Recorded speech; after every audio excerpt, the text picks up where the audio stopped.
So do I believe angels exist? Yes, they do. That's what, when you think about, that's what praying is, right? I mean, if praying is not always, oh God, then please give me the Ferrari, or please give me that, house. It's actually thanking God or whatever you believe in, or just being grateful. Hey, thank you for tuning into another episode of Voices in My Head. This particular episode is part 2 of my discussion with Sumiran Annamaria Kashyap, who you also know as Thinking Totty. If you haven't seen that part, that was episode 14, part 1. Please go ahead and check it out now, and then you can come back to this particular episode. As usual, if you have anything to say, if you want to comment, if you want to give me your feedback, go ahead. You can email me at yameer@voicesinmyhead.in. If you're watching this on YouTube, you can comment and get in touch with us that way. The conversation with Sumiran continues.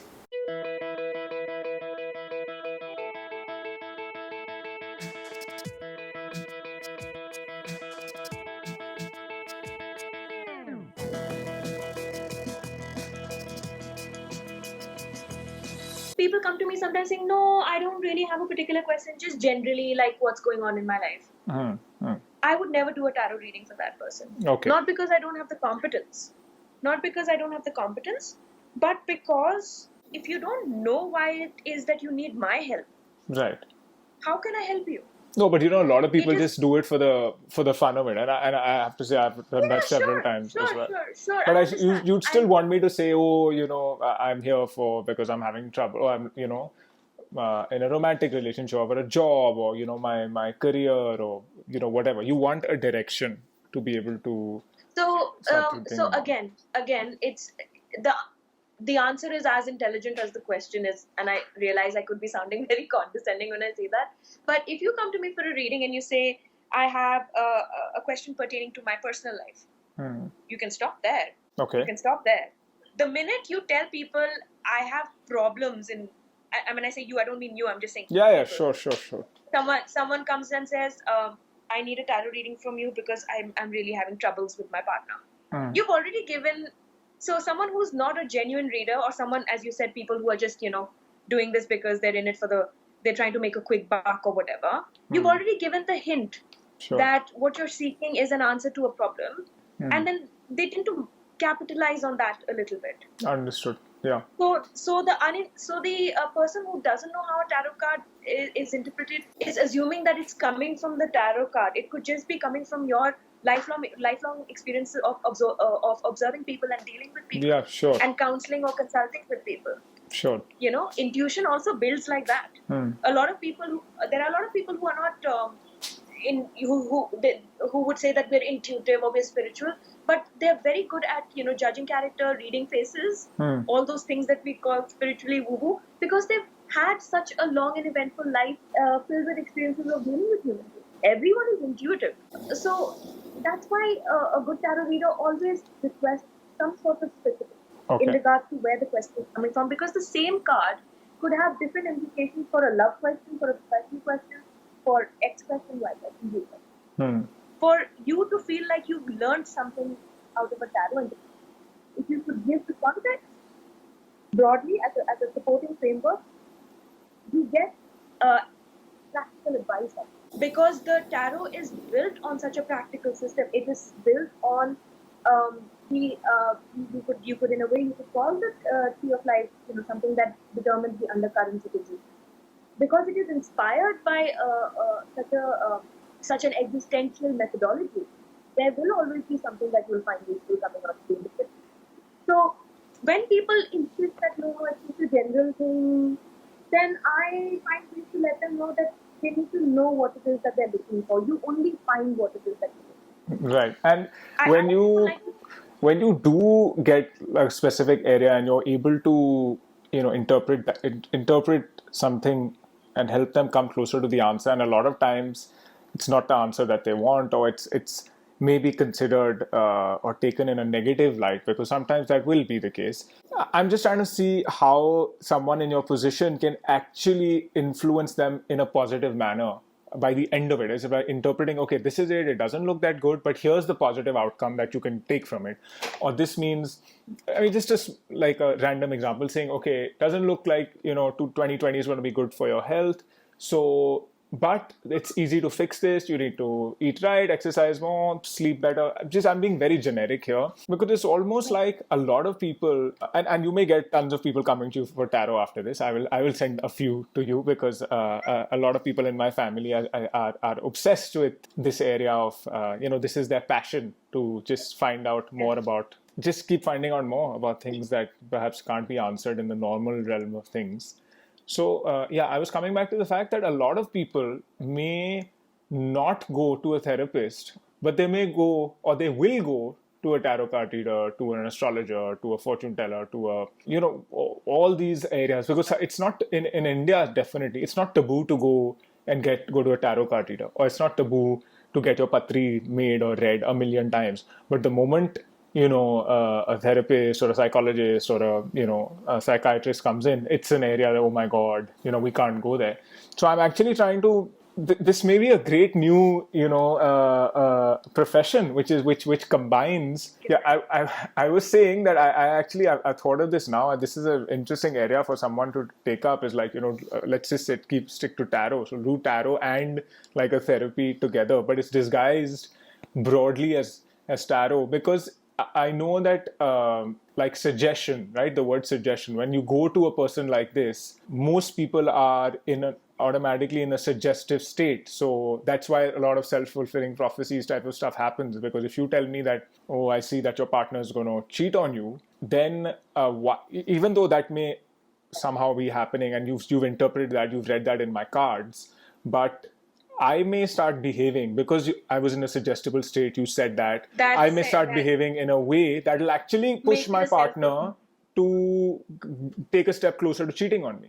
A good question. No, it's a good question. It's a good question. Self-fulfilling. That's exactly what a self-fulfilling prophecy is. Exactly. Yeah. Okay. And it's a very good question that you're making, and that is why tarot card readers are in a position of strong responsibility. You're influencing someone by what you say to them. They'll leave your home or wherever you're doing the reading, and they'll go and carry on living their lives, but they've carried what you've said to them. So you have to speak from a very measured space. Yeah. Right. So so your question is, how do you?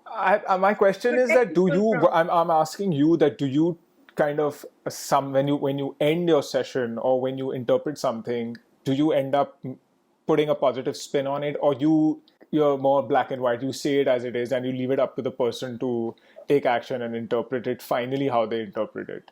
I'll answer your question first by picking up on something you said earlier in your question about subjectivity.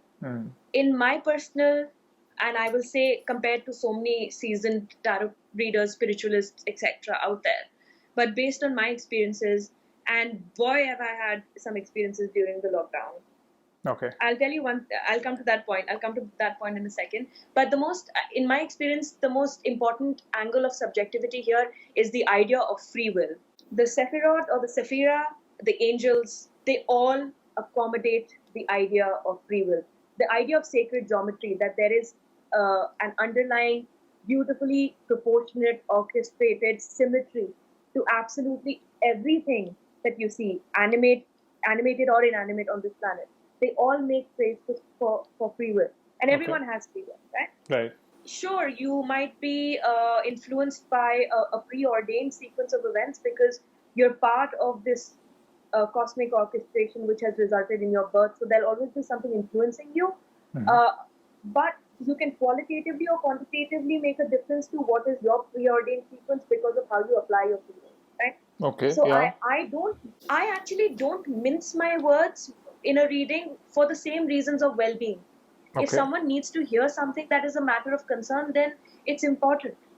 And who on earth am I to say that to anybody? Well, I've seen the positive experiences of putting myself through those experiences myself. Understood now what you're understood. If whether you look at it from psychoanalysis, which is what we studied in college, whether you look at it from the Bach remedy system, which we can discuss in a bit, yes, please, or any of these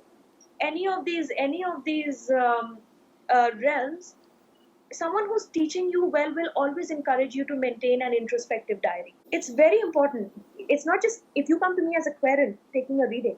I will tell you to make notes and all of that, but I have to do the same. I can never get complacent as a reader, ever. I must continue making my notes about how I feel, about what, if at all, something triggered me in a reading. What did I feel during this particular reading? What do I feel when I read cards for myself? One makes an effort to write it down. Sometimes one is too tired to write. I record my own voice. I remember what I experienced in meditations by recording my voice because it's faster than writing. Okay. And I'm always typing all day long. I'm writing all day long. Handwriting has gone for a toss because one is always practicing. So, and by the end of the day, you're so pooped. Sometimes it's easier to record. Understood. So I keep some sort of record, and there's a reason why you're told that, because you can't get complacent about self-introspection. As I said, you can't stand up and say, I have hereby completed self-introspection. Congratulations to me. Now I can tell the world and its grandfather what to do with its life. You can't do that. You can't do that. If you want to speak from an intuitive place, think about experiences that you put yourself through as a person, exercises you put yourself through as a person. Think about the positive benefits that you've had. And if you see some resonance between that and a case in front of you, by all means, take what you learned and give it as advice. Because if it is genuine, that the way the person reacts to you will tell you. They'll be like, oh my God, that is exactly what I needed to hear. What they're basically hearing is, as I said, what they're really hearing is the result of the resonance between two people along the stream of the collective consciousness. Right? Yeah. She may not know, or he may not know everything about my life, but because there is some similarity between what they've experienced now and what I experienced 10 years ago, I can take what I learned from that, share it as a guidance, and because we are connected in that stream of collective consciousness, it will make sense. Sure. Pretty much in the same way that if you asked a child in Kashmir and a child in Kanyakumari to make a scenery, they'll all make the three hills, the sun and the tree and the house. Right. How? It's the collective consciousness connecting our idea of the sun with the rays, and the moon being a crescent, and Santa Claus with a pointed cap and a little cotton ball on the top. How do we know these details? Similar, same in fact, concept. So, so again, we're coming back to the importance of understanding that you're as much a work in progress as the next person, and that not only keeps you humble, it not only keeps you grounded, but it qualitatively adds to your expansion as a person who's on a spiritual journey. Wow. Every person I read a card for. Yeah. Every person I read a card for is part of my spiritual journey as well, right? Every new person is bringing some sort of experience to the table. And I might learn something about humanity, about human behavior in dealing with them. And it's like a therapist, because counselors, psychologists, they're always learning something about human behavior basis a client that comes to them. Right. And they have to then debrief. They have to let go of their own baggage because it builds up. So I was interesting that you said that I have to keep my own journal and record my own thoughts, because in just the way psychologists and counselors, debrief with other counselors to let go of their baggage or learn from that, you have to do something similar, which I didn't know happens, in this practice. It's very important. Yeah, yes, of course, because there's a lot of energy work being done in readings, the reader gets as exhausted or as overwhelmed as the person who's taken. Makes sense. Yes, of course, because there's a lot of energy work being done, but at the same time, it's also not that high up into the cosmos. It's quite grounded in the reality on Earth. It takes a lot of energy to absorb, firstly, the story, then do the interpretation basis the card, then give the advice, and then make sure that the person is in a grounded state as much as is possible when they finish a reading with you. You do your best to not be cryptic with someone, because reinterpretation like that can sometimes be dangerous. You do your best to give them advice that is applicable to their daily life. Understood. According to what they told you. So and that's why people in this line of work have to maintain some degree of boundaries. They have to make sure that they indulge in certain activities or rituals after every reading, because I have to replenish myself, as well. Yeah. So a lot of people think it's a very mystical, mysterious, enigmatic thing that people in this line of work work alone, and they're reclusive, and they're hermits, and the witch in the forest. There's a logic to it. A witch lives in the forest because that's how she or he feels connected to nature. It doesn't have to be a woodland forest. It could be the ocean side. It could be anywhere else. It could be a lone apartment on the top of a high rise. Whatever floats your boat. But it's about finding a space which helps you feel grounded and connected with the elements that have led you to doing what you're doing. It's very for me, for example, it's very important to do these Himalayan pink salt baths. It's Right. very important to burn incense in the house, loban, frankincense in particular, myrrh in particular. These are sandalwood, camphor. These are my fragrances. Before I start a practice, before I'm reading for someone else, before I'm reading for myself, when I'm ending my day, it's very important for me to do all these things. Sure. It's about keeping, it's about remaining rooted while you're sprouting the proverbial spiritual wings in a way. You have to be able to maintain that sort of harmony. This is fascinating, really interesting. And tell me, how does tarot differ from angel communication? And we'll come to crystal healing after that. But because the angel No, card reading I is say something else, or is it intertwined with this? it's similar. Yeah, I would say that they are their distinct. They are their distinct areas, but they're also interconnected because even the Kabbalah and the Tree of Life takes into account the work of angels, etc. Okay. Angels are, as we know them. If people want to understand angels as they've always known them, depicted in spirituality, culture, however, that's all perfectly fine. But in very simple language, in a way that probably applies to a variety of thought processes, angels are just extremely high energy evolved beings, energy Okay. beings, just like us. Just like us. You can, uh, I would say that when we have a special resonance with a particular angel or a particular kind of angel, that's because those angels represent higher, advanced, more evolved versions of personality traits that we have at this point of time in our evolution. Okay. Right. So right now, what we are as human beings, we are at a particular point in evolution. Right. Um, Angels represent a much higher, much more elevated version of the same, and each angel has angels have their particular areas of specialty. I'm putting it in very basic language here that they have certain areas of specialty, and we tend to connect with certain angels because that's what we're wanting or dealing with in life, and so we establish that connection. Okay. Okay. So when you read an angel card, the concept is the same in terms of connecting with higher energy realms. It's a medium of communication. It's a little bit.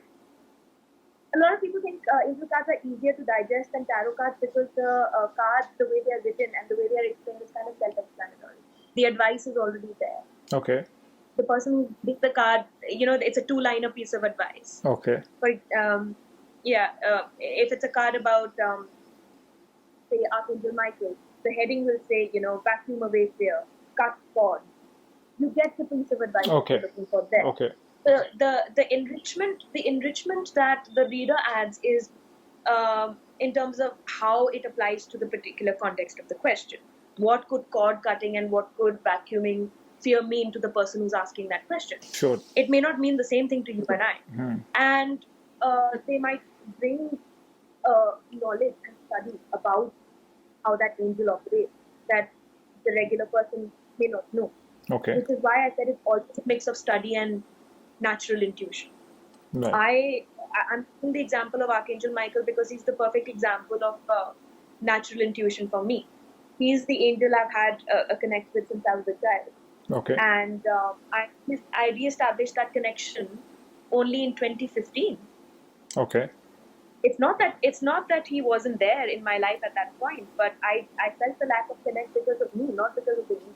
So I can go into a little bit of detail on that. I don't know if I should say that. Yeah, go ahead. Yeah, I mean, it'll be interesting to understand because I was just trying to understand because a lot of people get these things, but I don't think they ever bother understanding the difference between one from the other. So, do I believe angels exist? Yes, they do. I'll put it this way. Okay. Winged creatures flying about in the air. Some people be like, please, it's too much. It doesn't exist. You want to believe that if that's how you'd like to look at it, that's perfectly fine. But as I said, they're high energy, extremely evolved beings, just like we're some degree of evolved energy being. Sure. So that should make it easier to relate to the concept of what an angel is. They've been depicted that way with wings and all for a reason. Yes, of course. But do I believe they exist? Yes. Have I had personal experiences with them? Most definitely. Okay. Most definitely. When you say that, can you and- just share maybe something when you? Yeah, sure. I was I'd always called myself a lapsed meditator. Up until this point, and 2015, 2016 was when I found myself, feeling that urgency that I need to make it a regular practice of my life. And one time when I was, it was during my meditation practice that I found myself speaking to this angel, and I said, "You've just abandoned me." I found myself saying that, "You just abandoned me." And I heard this.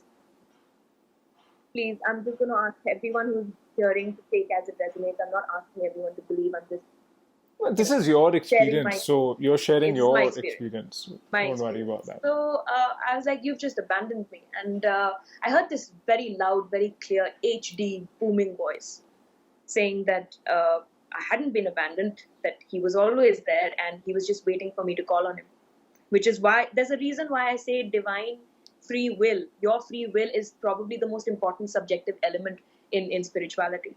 He's been there all the while. He's been looking after me. He's been taking care of me. But I haven't felt his impact in the way that I think I would have liked to, because I didn't call upon him. Right. Angels will not help. The angels will always be there. But they'll wait for your green signal. Very gently, very respectfully, very calmly.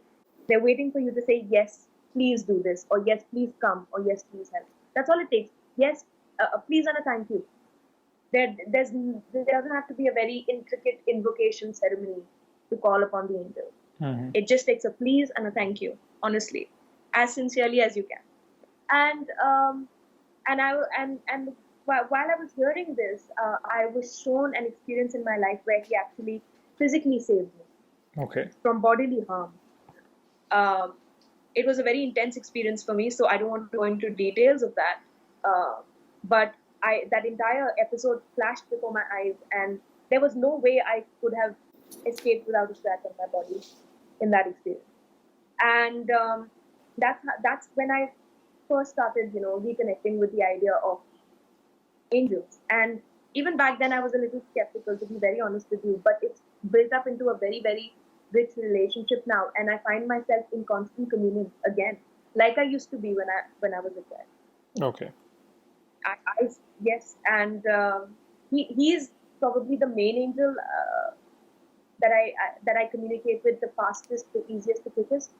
But it's opened up my eyes and my sense of understanding to learning more about the angelic realm, understanding more about what kind of beings angels are. How can I explain them to people in a layman's term, which is what I have just done? Who are the other angels? What are their names? What can people call upon them for? If a person has X query, what is the angel to work with? If there's a Y query, what is the angel to work with? And in terms of working with them, it's all something you can do as part of your meditation practice. Once you figure out what it is that you need an angel's help with, someone is able to guide you in terms of how to recognize that this angel has made its presence felt in your life. Okay. So yeah. So for healing, it's Raphael. It's an angel called Archangel Raphael. For cord cutting, for protection, for courage to speak your truth, it's someone like Michael. When it comes to the beauty and joys and purity and all things pleasant about, all things pleasant about all things beautiful, it's another angel called Jovial. So there's Metatron. There were two angels. There are two particular angels who were humans, and then they became angels. So it's just a massive realm of understanding the higher order angels, the ones below them, your everyday angels. It's if you dedicate your time to it, you have to do it as respectfully as you possibly can. So even from a sorry to interrupt you. So even from like a layman's perspective, or from a agnostic or atheist perspective, or someone who believes that there is, even if you don't believe in God and you believe in energy and spirituality and there's a higher power. So I'm not sure what I would. I've written this in my book. So I vary from atheist to agnostic Yeah. to sometimes a believer, and I'm quite selfish about it in my own way. What I started doing a couple of months ago was I started doing like a gratitude practice, which I wasn't doing earlier. So just before I sleep at night, I do it. Shanamli and my son and I do it. He's just 3, but we've kind of built this into the That's nightly great. ritual, and yeah, it works well. We feel great. It's a very high power, high energy, high frequency thought at night Yes. when you just and essentially that's what, when you think about, that's what praying is, right? I mean, if praying is not always, oh God, please give me the Ferrari, or please give me that house. It's actually thanking God or whatever you believe in, or just being grateful. I'm not even saying don't thank anyone. Just be grateful. Thank you for a great day, or I'm very happy because I've had a great day. I have a great family. I have a great, whatever you're grateful for. And I noticed that your mood is better. You sleep better. You wake up fresher. It's just, and there are pure people who don't believe in any and want to use the word woo woo and not believe in anything. There's also a scientific explanation, because you're priming yourself that everything is okay in my life. I'm safe, and it's okay for me to go to sleep well now, or whenever you do a gratitude practice. But I think it works well if you do it just before you sleep, because you prime yourself for a good night's sleep. And if you get a good night's sleep, well, like a 99 Exactly. million things happen which are positive in your life, provided you can get a good night's sleep. So I've just tried to perhaps dumb it down, because what you're saying perhaps may be very out there for a lot of people who are not that connected to themselves, or who haven't studied the subject, who are not spiritual, or who say, I don't believe in God. If I don't believe in God, how can there be angels? How can there be angels? And I've had to look after myself. This is my own life. So I'm just trying to kind of encourage people to start a gratitude practice here, and also to understand Yeah. that a lot of this is about gratitude. You said, how to, the angels Yeah. always Oh, there. yeah. You Yeah. have to Yeah. say thank you, Absolutely. please, thank you, Absolutely. please, I'm ready. Absolutely. Gratitude is, Absolutely. it's Absolutely. basically gratitude, saying thank you, please, I'm ready. Absolutely. Exactly. And yes, the reason it feels so good is because if you've received something from the system, you've put something back, so you feel harmonized with it. Right. You know, scientists will tell you that everything operates on harmonic frequencies on this planet, right? And there's some sort of electromagnetic field surrounding everything and everything on this planet, right? Sure. And that's why we say things like, let's collectively raise the vibration. It's not a very woo-woo statement. It's something very true, because we are all connected by this very intricate, very well organized web of harmonic frequencies. When we Right. all put our bit in together, we experience everything together. And as I said, when you take something from the system, you put something back, you feel good. You've taken something from the system in the sense that you have life, right? You're alive. And when you're grateful for the life that you have, you put something back in, because out of that sense of gratitude, you probably feel, let me do this for so and so. Let me Sure. write this that might actually affect somebody in a good way. Let me do this. Let me do that. You're just replenishing the system. What is happening when the system is not replenished? Look around us. Oh, Whether if we look at it, yeah. The world is whether you in a mess. yeah, whether you look at it from an environmental perspective or any other existential perspective, we're dealing with an imbalance in the replenishment ratio. 2020, Taken a lot more out, and something drastically went wrong in 2020, because either it was a build-up of a lot of crap that people have been throwing at the world, and this was the year the world decided to say, okay, let me show you how this works. And when I say the world, I mean whatever the energy is, or whatever God, I or get you. So no, I mean, I'm trying to, for people listening to the podcast, that's what I mean. 2020 wanted us to press the brakes and to understand and go through what we're going through. Each and every single person in the world was meant to go through it collectively. For the first time, something like this has happened. So this is a extremely significant year, which brings me to, how do I heal myself with all this going on? So crystal healing. I mean, can you just talk about that? And I think that is, crystal healing is something a lot, I mean, I don't know if mainstream is the right word, but a lot of people have heard of it because it's a little more mainstream than perhaps angels and understanding how cards may interpret their life. We've come to that at a good point in the discussion, because the way crystals work, and again, I'm just trying to keep it simple and sort of, not so very intimidating to absorb. If you see the way crystals are structured, there's a very interesting lattice framework going on. Mm-hmm. I'm speaking from a chemical point of view, physical point of view, right? I failed chemistry, so you'll have to be a little more. There's a way in which the crystal is structured at a Right. fundamental level. Yeah. It's called a lattice framework because of the geometry around it. Mm-hmm. The word itself comes from the structure of a lattice, and the harmonic frequencies that are surrounding this entity, which is a crystal, which Sure.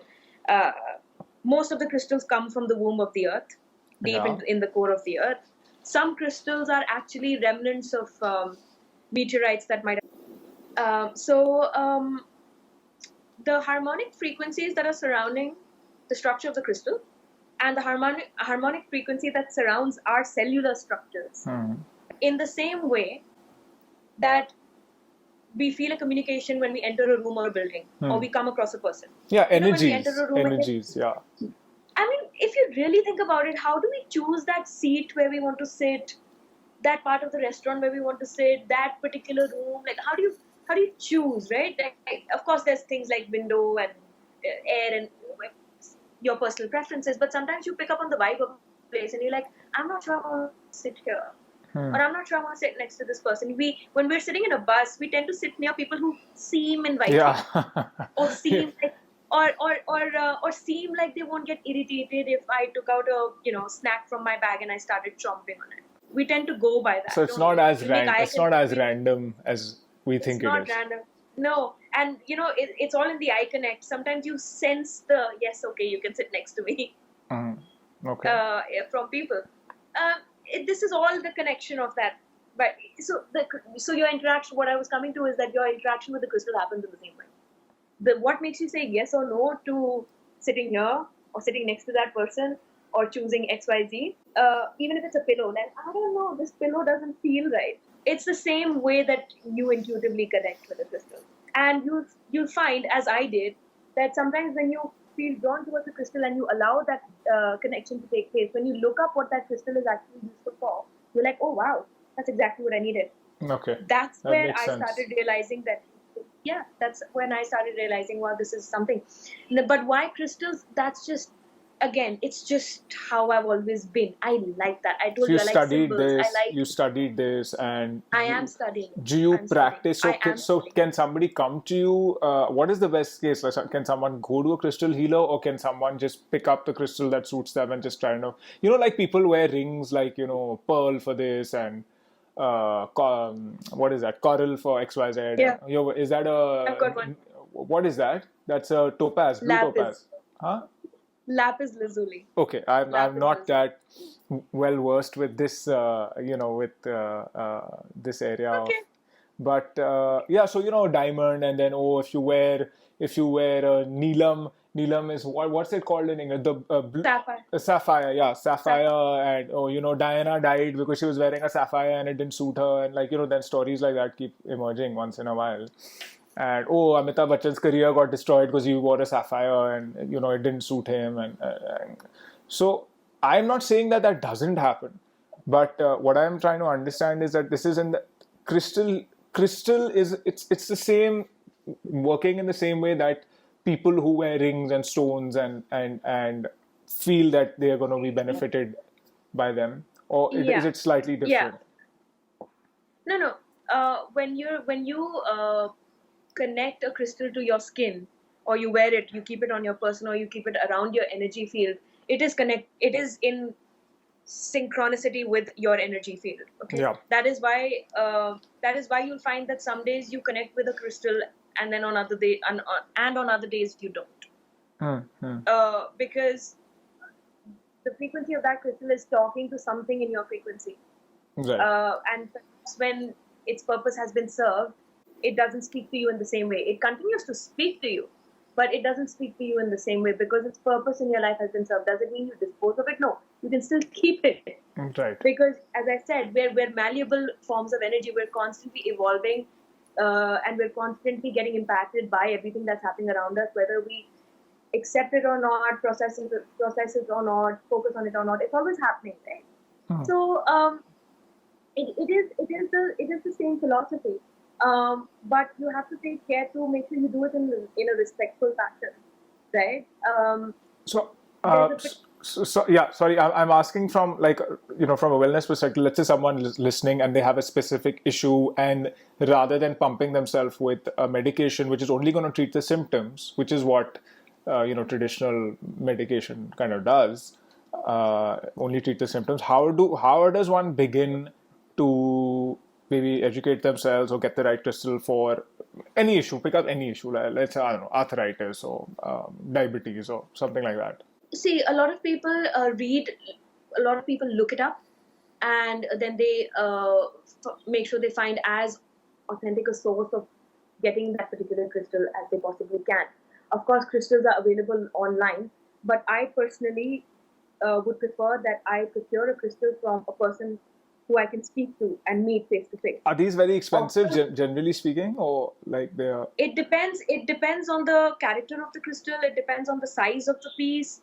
It depends on how it's been cut and polished. If at all. In terms of what I need to begin my wellness journey with, let's say, crystal healing, is it going to break my bank, or is it going to be a few $1,000s, or like what? I'm just trying to get an idea so that people, if they want to dabble in this, they can In some cases, it can get a little expensive. Now, again, for some people, a few $1,000s for a rock is frivolous, right? Well, they'll spend much more than that on medication. So I'm just trying to think that, your annual medication cost for any, like, let's say diabetes, like if you have type 1 diabetes, it's insulin. If you have type 2 diabetes, it's, well, something else. But you're not really, actually, there is no medicine for type 2 diabetes from that aspect. Unless you have apple cider vinegar and stuff like that. But it's I think depending on individual cases, it's this decision to like scrap one form of healing in favor of another is a very loaded decision. You have to be very careful about taking a decision like that. These kind of healing methodologies, they are focused on recalibration and realignment. Sure. Sorry, I tend to like look away. No, that's fine. I think your what the content of your what you're saying is more important. Thank you. So they focus on that sense of recalibration and realignment. Now, again, I'd have to bring up a point about the auric fields or the aura that surrounds a person. There's several layers of that energetic realm surrounding every human being, and because certain crystals speak to us because there's a chink or a void in that energy field surrounding us, and a resonance between the energy field around the crystal and our energy field can help fill that void, right? Right. So these kind of healing methodologies are aimed at that kind of recalibration and realignment. Okay. It doesn't necessarily mean that you should not take the medicine that you need to take or get the massage that you need to get. Sure. You might say that doesn't that kind of energy doesn't that kind of energetic or etheric realignment solve the problem? It can set the stage for solving the problem because it helps replenish your body at some level, right? You have your physical body, then there's something called the emotional layer around it, there's something called an etheric layer around it, Sure. There's something called an astral layer around it, and instead of getting caught up in the jargon, to put it very simply, this is basically referring to levels of energy surrounding us between the level that we're at and the final level of elevation, escalation, evolvement, ascension, which connects us back to the ultimate source. Okay. Nirvana, in a way, of going back to the source. Okay. So, I understand. Again, I would leave it at that rather than getting caught up in the jargon of it. So, these forms of healing help you feel a little bit more put together because there's some sort of replenishment or strengthening going on at wherever you find a gap in these levels, and different crystals speak to different layers in different ways, and so yes, as I said, it can help set the stage for a stronger body, but the strongest healing methodologies are the ones that stand the test of time because they are accommodating. You know, Okay. they are accommodating. They're all inclusive. For example, Ayurveda. It has in so many ways stood the test of time because it has had that sense of inclusivity. It is still Ayurveda in the sense that it's always been. You know, a lot of people aren't able to connect with Ayurveda because in its truest sense they find connecting with the way it's communicated very intimidating. You know, a lot of people find it's jargon heavy. A lot of people find that Ayurvedic recipes or products in their truest forms are a little hard to deal with because of the scent or the texture or whatever it is. Right. But it's not to say that Ayurveda doesn't have modern day interpretations. Nowhere has it ever said that Ayurveda scraps, XYZ modern method or whatever, right? So do you practice a lot of when Ayurvedic techniques on yourself? some, Can you share and that's which coming ones? to Can you share which ones you do? Because I'm trying to now shift our conversation to a little more mainstream in quotes from because we've discussed a fascinating area, and I just want to the second part. Okay. So the first step was my first introduction to Ayurveda was through the Ayurveda Shala Kotakal, Kerala. Okay. One of my, as I said, I have family friends who are like family. I refer to them as my nani. My nani, introduced me to Ayurveda Sala and Shala or Sala, how you want to say. And she introduced me to certain tonics that were very useful in helping me with skin and hair issues back then as a teenager. You know, I was Okay. agonizing over the typical teenage concerns, Yeah. and mine were very intense, right? So she was the one who put me through, and those tonics really helped me. Like I just experienced this incredible transformation qualitatively, like I'd never seen before. And that was my first experience with Ayurveda, and it's carried on ever since. My In terms of my daily life, the first thing I did was to understand what my dosha is. Now, your dosha is basically Yeah. the predominant elemental combination, and I am Vatpit, which is air and fire. Right. Right. And I always tend to stumble upon a lot of air and fire people, and I can almost recognize them. What am I try I? to speak to them, and I'm wondering if you have an interpretation of what I am because you're definitely some bit of Vata for sure. I don't know you enough to know if yeah, there's I know. Pitta, I'm but you're just definitely generally Vata. asking because Yes. that's something I'm going to research myself. Sure. You can go to an Ayurvedic doctor and get an assessment of what your predominant doshas are. So mine are fire and air, and it's interesting. And I say this to anyone who has got fire, air elements in them because I realize this about myself, so I make sure I share it with other people if it's going to make a difference to them. Now you need a little bit of air, oxygen to light a fire, right? To get to Yeah. and just the right amount of air can set a blazing fire into motion. Sure. Yeah. But too much air can put a fire out as well. Yeah. Yeah. And that's when I started understanding the idea of harmony. Okay. And that you've got to take the best of two things or three things and four things to make something spectacular. So and I found that this was actually the root of all my issues in general. You know, too much air, too much fire, too little air, too little fire. Literally, because I'm someone who can self-combust. I'm someone who can burn easily. And at the same time, I'm someone who's quite airy and flighty. Like, you know, I speak fast, I walk very fast. Okay. People at work tell me that it's too quick, the turnaround is too quick. You know, but when I self-combust and when I burn out, people will keep chasing me. Yeah, I understand. To get back to them. You know, so these extremes cause tremendous degrees of fatigue. And understanding that has helped me look after my skin, my hair. It's made a difference to my daily diet plan. I don't follow any diet. What works for me best is eating what would be right for me at particular times in the day, and following portion control. Okay. So, but these are from Ayurvedic principles. Sorry, these are from Ayurvedic principles. Yes. Okay. Following.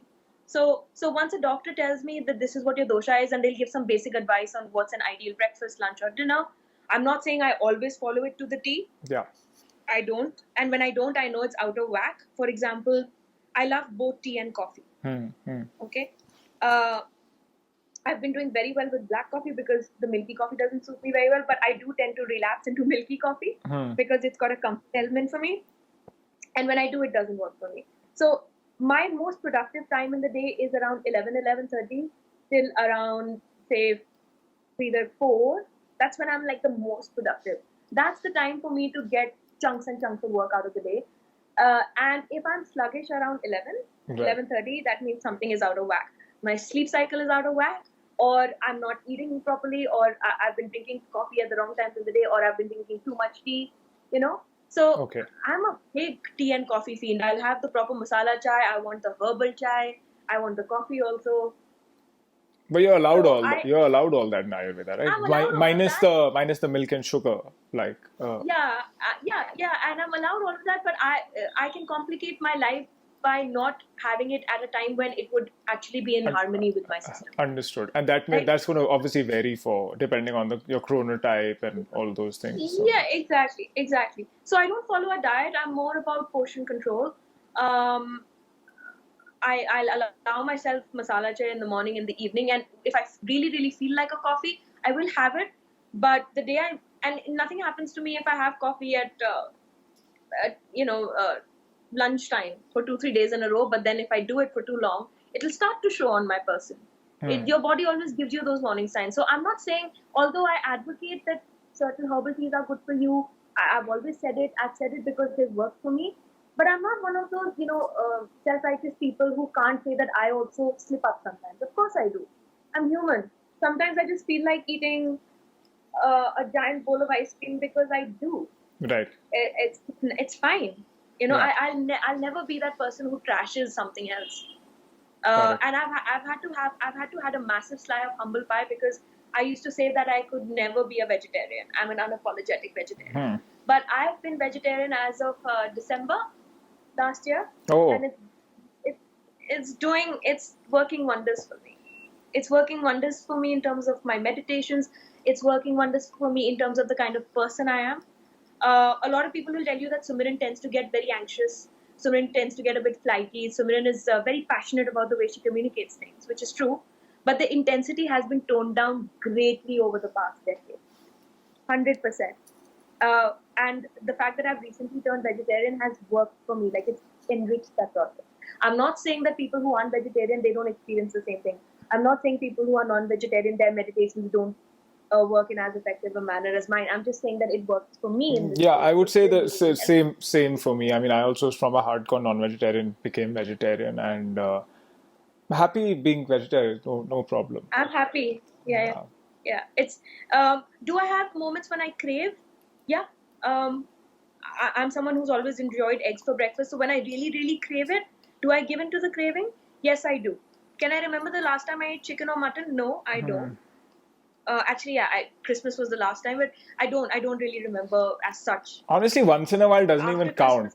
And the problem is, once you've made this dietary switch, once you're mostly vegetarian, when you eat, or whenever I do end up eating non-vegetarian, my body tells me that I've had something that I don't know if it's okay to say I shouldn't have had, but for me, I shouldn't have had that because it kind of almost punishes me for having that. Because also the quality that I've spoken about this on the podcast before, the quality of, chicken, meat, fish, one should be having versus what one gets on a regular basis in a restaurant, or it's just not adequate.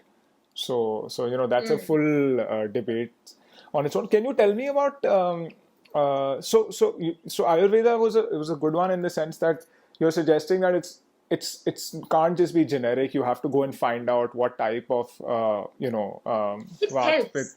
It helps. Which type you are. What your prakriti is. Yeah. What your innate and based on that is.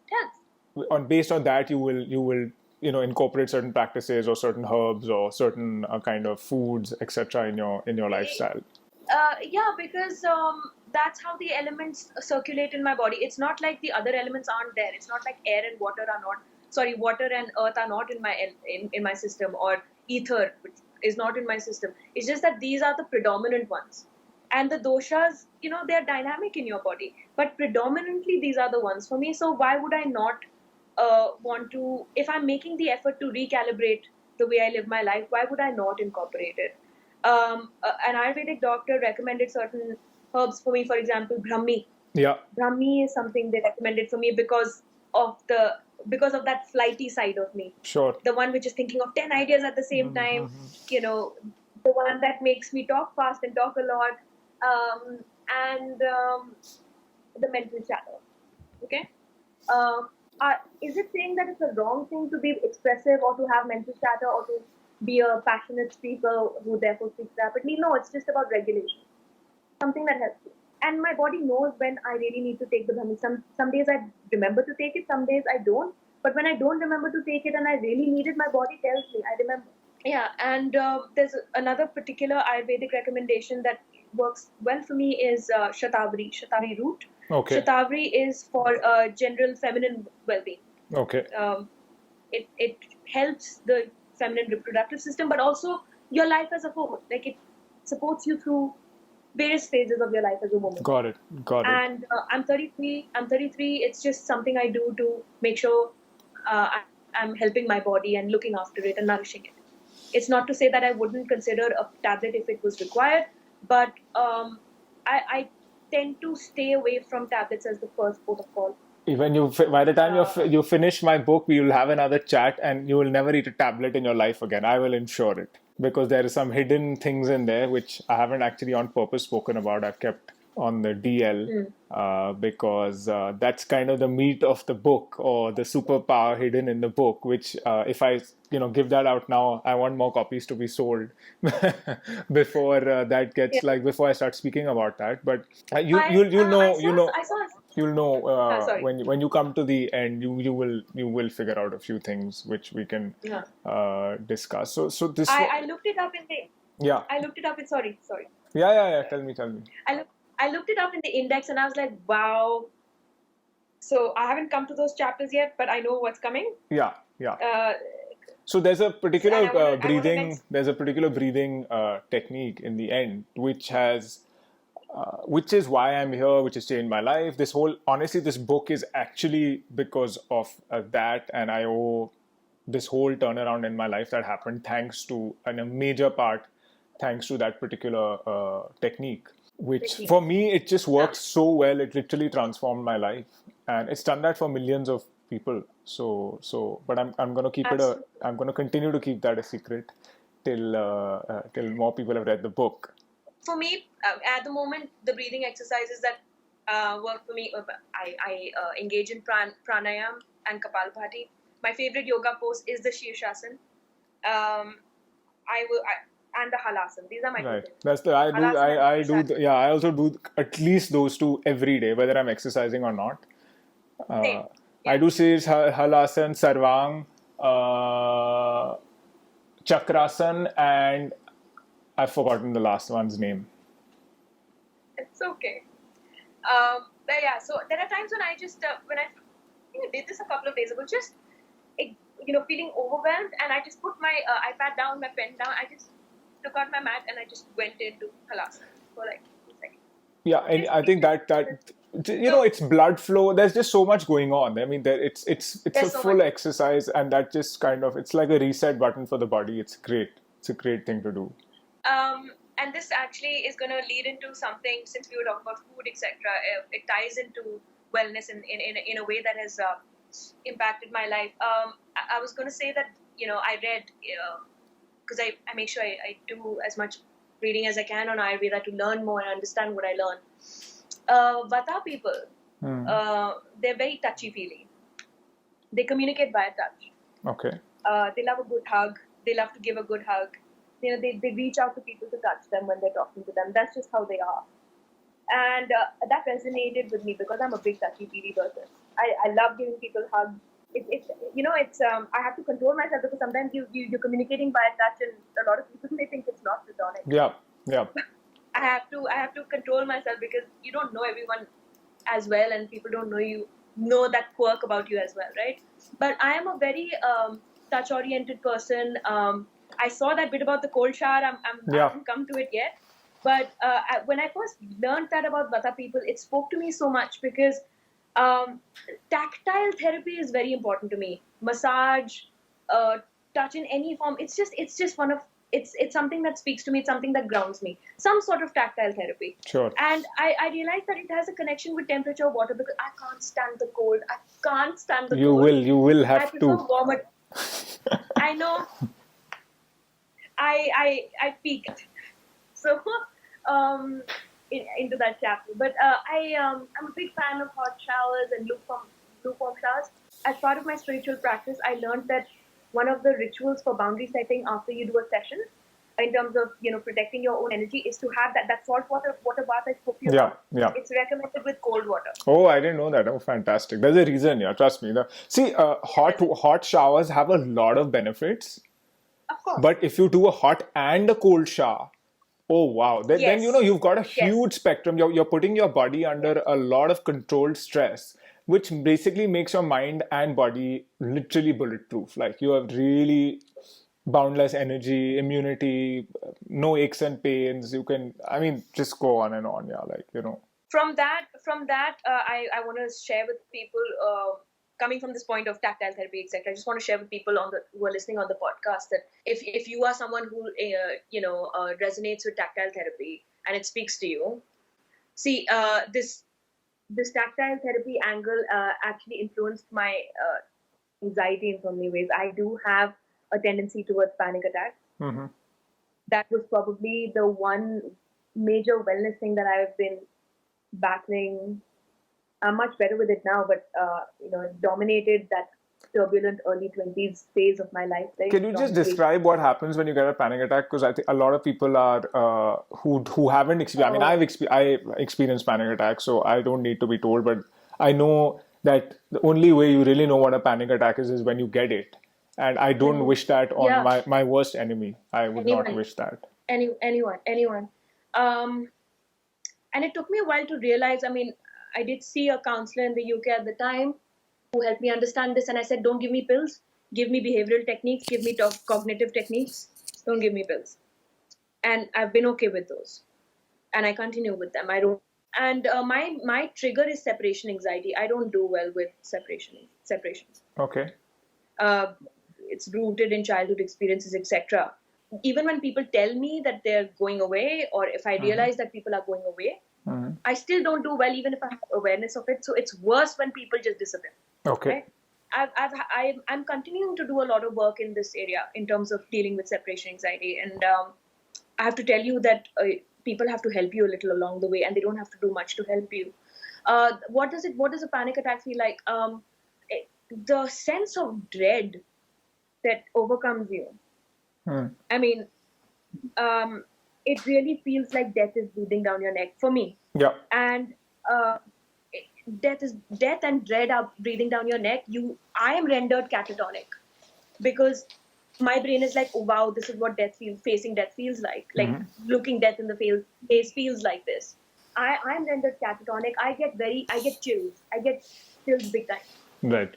And it doesn't work well for someone who doesn't like the cold.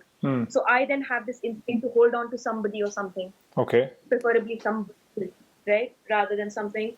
And I get nauseous. Okay. And I cry instantly and intensely. I'm not somebody who deals well with feeling catatonic. Mobility, expression, it's natural to me. So to be cut off from a natural instinct is automatically very disorienting. And the main symptoms I experience are these: overwhelming sense of dread, and the subsequent sense of catatonic behavior, nausea and chills. Okay. And crying. And it's been a very difficult journey. It wasn't so difficult up until this point. It's gotten while the way in which I handle it has gotten better. Okay. Right? I still don't take any pills for it. I follow the same cognitive and behavioral techniques. I used to get panic attacks, I think, almost once every other month. Okay. Now it's maybe once in few months, and lately I haven't no recent memory of one. So it's good. It's great. Yeah, It's great. liberating. That's great. Um, but what? So while there has been improvement in terms of how I deal with it, what's made it worse is how people treat you. And that's what I want to speak to people about. And I would implore people that please be a little bit kind and a little bit considerate. If somebody shares with you that they have a propensity towards anxiety, a lot of people, when they don't know other people well, they may not go into too much detail. They might just say, listen, I have a tendency to get anxious. Right. Very general statement. I would implore people that when someone says that to you, no matter what they're experiencing, what level they're experiencing inside, please be very kind and accommodating, because it would mean so much to the person. Right. Right. Yeah. Dating is a nightmare. Dating is a nightmare in Delhi Oh God. because of this. I've had terrible experiences because people judge me if they've had to deal with me in a situation of an anxiety attack. Yeah. They don't want to see my face ever again, and that's so heartbreaking. And that's also, I think, they are not. There's not enough education and even experience around it for people who've never experienced it themselves or who don't know anyone who has it. It's like, oh my God, what's going on? Like perhaps they have got so frightened themselves that But it's something that it's something that can be helped, and it's something that often I find that a lot of people get more resilient and stronger when they realize that the support system is coming from people around them, friends, family, partners, colleagues. sure. They feel they deal with anxiety better when they see that a significant other, it could be a parent, a sibling, someone they look up to, a partner, a potential partner, when they see that sense of accommodation and understanding coming from them, they feel stronger. Sure. Yeah. They feel stronger. And when you're ghosted, or when people who know that you have this propensity still treat you in a way that can amplify the situation, that just aggravates the problem. Sure, of course it does. Yeah. If you and I are on a first date, for example, and if I tell you that, listen, this is a date and not a date view, I'm not interviewing you. It's not like on day 3, where is this going, blah, blah. If I say to you that, listen, if you don't want to take something forward, please don't ghost me, just drop me a text or a phone. Although I'm not in favor of text with conversations like these, even if you're the text kind of person, just let me know that, hey, it was very nice meeting you, but I think we should see other people. Let's just stay friends. But this ghosting thing, I don't understand. I think that's become the culture, though, and I think this ghosting culture is horrific culture. I think it started from, and I may be wrong. I think it started from social media, and people learned this behavior from social media. It was easy to switch off, block a person, delete a person, and ghost them. I think that's where the term originally came from. And then people realize, hey, we can do this online and get away with it. Why not just do this in person? And honestly, like, there's no and I know people do this all the time. I know that people do this all the time, online and offline now. Yeah. Well, I found other ways to empower myself. If I find someone doing that to me, I go and make sure that they are never able to keep an eye on what I'm doing. There are people who just don't talk to you, don't return your calls, don't see your messages, and it's supposed to be flattering that they're on your stories. No. Is it supposed to be flattering? Sorry, you don't. A lot of people hang on to that. They'll be like, I haven't spoken to him in 3 months, but I saw him on my stories last night. Oh God, that sounds bizarre to me. Like, why would you want, like, if someone is... It is bizarre. It is bizarre. You're hanging on to the thread of someone showing up in your stories when you have a closer means of communication with them, i.e. you have their number. They don't deem you worthy of a return of a phone call or a message. And it's supposed to be cool that they're watching your stories. So I set my own boundaries. I block them. They can't see my stories. They have no idea what's happening in my life. It's empowering to set boundaries. If you don't like something, you're not obligated to deal with it. And here's something else that spirituality teaches you, that you can't help people who don't want to be helped. You can't ask people to be a certain way. For a lot of people, things that you would never do yourself is a normal. We're talking about a new normal and adapting, a normal that's changing, evolving, etc. at the moment. But for a lot of people, toxic behavior is normal. Doormat behavior is normal. Apathetic behavior is normal. And it's not normal, it's normal in the sense they genuinely think it's the norm. It's not that See, they because know other means. they've been doing it again and again and again, and mostly getting away with it. So it becomes, or not, like if you're being a doormat, or like even being a doormat it's it's a behavior, and people get used to being treated like crap, and then you just that pattern repeats. You just find the same kind of people to treat you like crap, and then you do it again and again and again.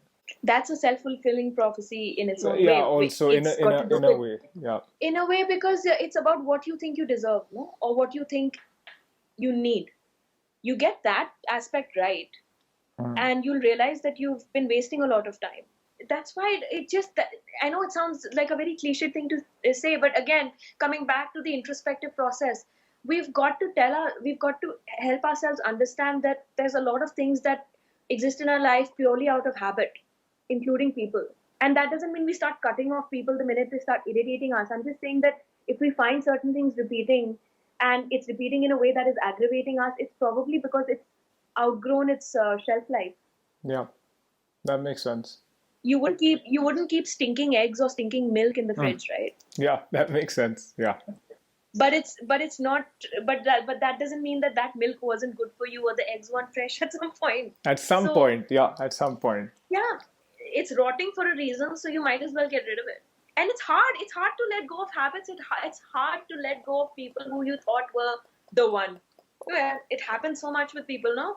They're like, oh, this person is ticking all my boxes and I don't need to look beyond this person. And then you realize, no, this person's behaviors are reminding me of the fact that I'm just succumbing to the same cycle again, which means then you have to cut your cords with that person. Yeah, that's because And you that's don't, hard. people keep attracting the same person again and again into the life because they don't change their own energy. So even though they feel this is a new person, actually you've attracted, it's just a different face, but the personality will end up being exactly like the person you were trying to avoid because you haven't changed your energy. The previous person's energy is still with you. And, this is like you change it through affirmations, you change it through so many things again and again and again, This the is same. exactly how this is exactly how crystals work. What you just said about changing energies.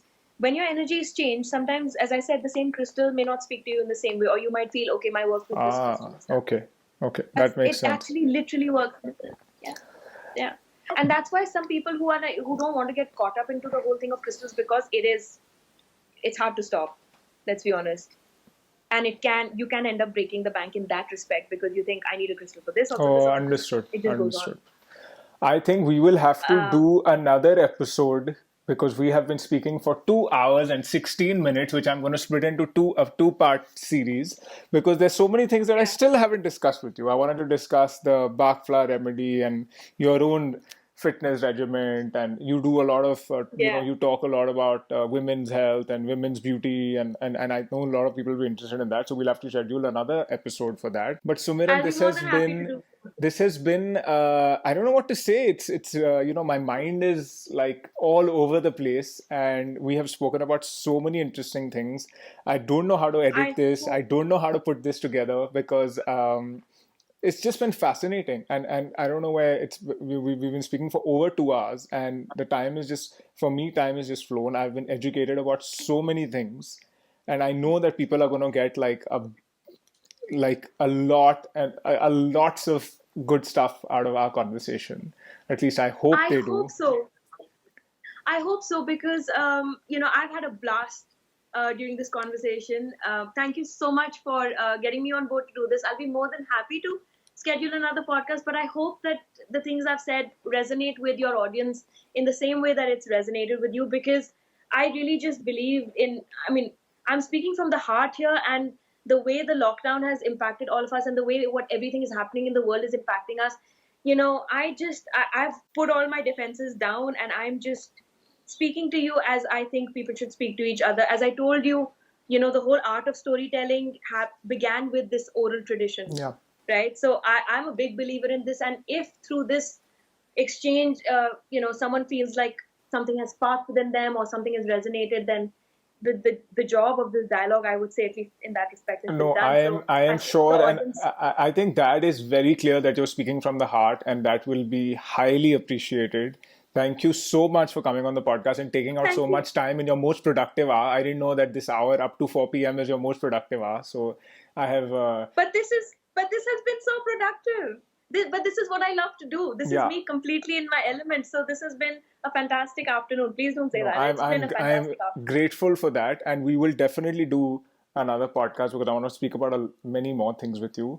But Sure. Yeah. so I will end it there. So thank you so much, and thank you Thank for you so sharing much. the voices in your head. I really hope you enjoyed that conversation as much as I did. I really enjoyed speaking to Sumiran and learning from her. And we'll have to do maybe a part 3 or another episode with her because there are so many things that I didn't get to discussing with her that are of great interest to me. And I know in the wellness sphere there are a lot of things that she's into which we didn't get into. But we will. We will do another episode with her. You can get in touch with Sumiran or myself and give us your feedback. Tell us what you think.